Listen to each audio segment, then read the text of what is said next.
Assalamualaikum warahmatullahi wabarakatuh. Salam sehat buat kita semua. Semoga senantiasa dalam lindungan Allah Subhanahu wa taala. Pada pagi hari Jumat pagi yang penuh berkah ini, saya akan mencoba menyampaikan tutorial tentang tata cara turcang atau turun cangkok. Dalam hal ini saya akan mencontohkan cara turcang, kemudian cara penanaman yang baik supaya cangkokan kita nanti akan tumbuh mulus. Kawan-kawan sekalian, pada hari ini saya akan turcang untuk 2 buah atau 2 batang pohon murbei. Pohon murbei ini adalah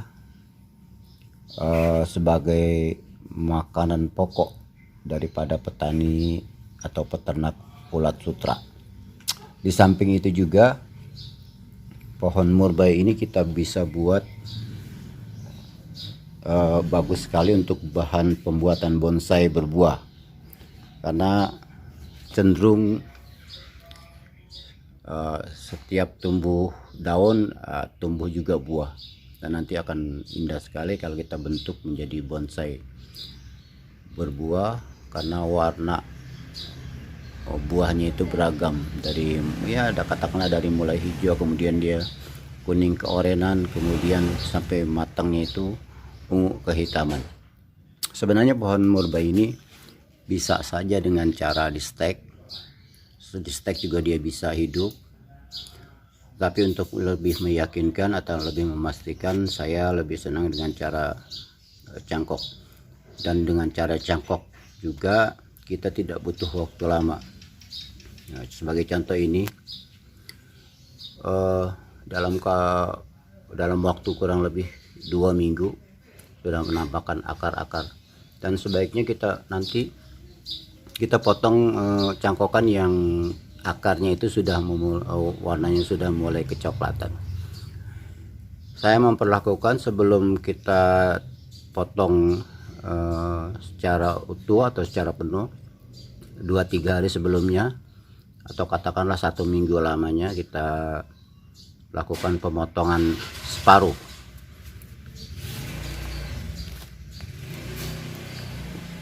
Seperti ini. Nah, pemotongan separuh, sama ini juga lebih dari separuh malah kan. Tujuannya ya untuk melatih kemandirian, supaya pas gitu kita potong nggak langsung stres. Oke, saya akan melanjutkan pemotongan. Untuk selanjutnya nanti kita akan ikuti cara penanaman cangkokan yang baik. Oke, ini 2 batang murbei sudah kita potong. Memang medianya agak gampang pecah, gampang maur, karena ini terdiri dari sekam bakar, kemudian ada juga kokopet, cuma sedikit tanah.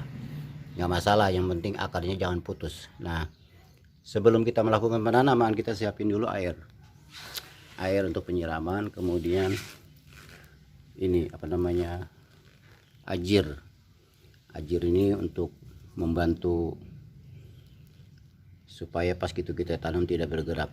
Jangan lupa juga tali kita siapin, jangan kita udah tanam kemudian baru cari-cari tali. Medianya juga kita udah siapin, bila perlu kita campur nanti dengan kokopet.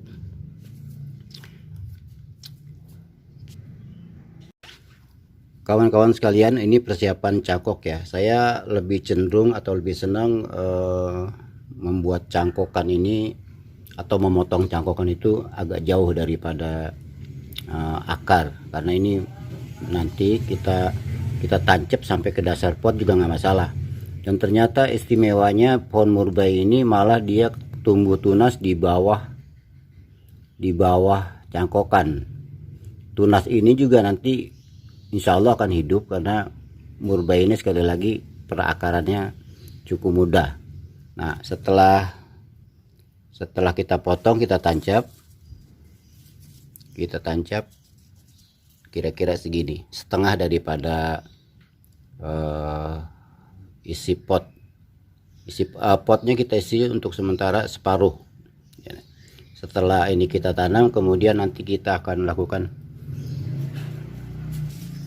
pengikatan ini dengan ajir ini supaya tidak goyah. Ya kawan-kawan sekalian, setelah saya taruh 3 penyangga, nah, supaya lebih kokoh. Dan setelah ini tentu nanti secara perlahan kita tambah tanah sampai penuh. Kita tambah tanah sampai penuh. Tambah tanah harus perlahan-pelan. Yang penting jangan sampai, sekali lagi kata kuncinya itu, akarnya itu putus. Karena ada yang bilang tangan panas itu sebenarnya saya nggak terlalu percaya. Mungkin dianggap tangan panas itu oleh karena perlakuan pada waktu menanam itu tidak sesuai dengan keinginan pohon, jadi semaunya sendiri. Jadi walaupun bagaimana kita harus paham dan mengerti kemauan pohon, bahwa pada prinsipnya semua makhluk saya kira perlu dilakukan perlakuan yang lembut, yang penuh kasih sayang. Nah, kira-kira ini udah kita anggap penuh.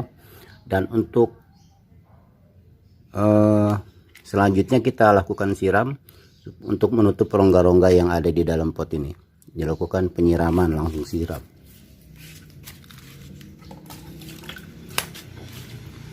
Nah, seperti ini.